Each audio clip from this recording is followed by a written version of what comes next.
Now we start with an update to a story that we've been following since last year. WTOL 11 has learned that there are still plans in the works for an amphitheater project out in Waterville, long after the project was said to be dead by the former developer this past summer.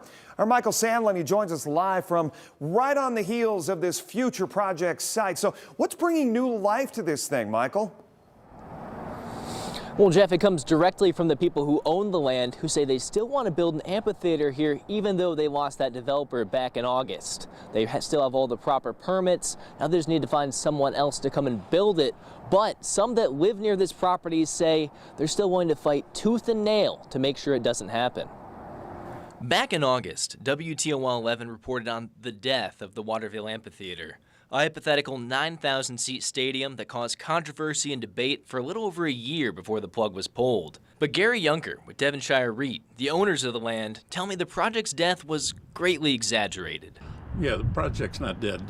Well, we own the land, and we have an approved site for an amphitheater. We're now just waiting for some litigation to get resolved in Lucas County Common Pleas Court. That litigation is a civil suit against the city from people that live right behind the proposed site. People that have planted in their front yards signs to make their frustration loud and clear.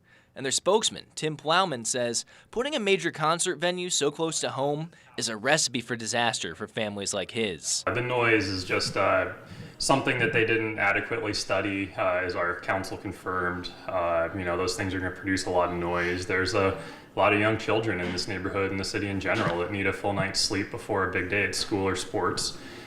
And so we challenged it in court, and that's pending a legal decision. A decision that lies in the hands of Lucas County Judge Lindsay Navarre, who's been deliberating on the suit since last November, a whole 13 months after it was originally proposed. Much longer than Junker ever anticipated. No, to be honest, we didn't think so, and I'm basing that on what we hear from the city of Waterville. So until Judge Navarre makes her call, maybe the project isn't dead, but it's in stasis. But both men are confident that Judge Navarre will pick their side, and their vision of Waterville will come to be. It will benefit the city of Waterville immensely. We don't live out here for concerts. We live out here for a quiet, peaceful, safe place for our kids to go to school, for our grandparents to be able to retire in peace.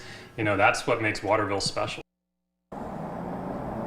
Junker tells me even if they can't find someone who wants to build an amphitheater, there's plenty of other things that this land has been zoned for. But they've just begun courting people for this process, so they'll make that call within the next few months. In Waterville, I'm Michael Sandlin for WTOL.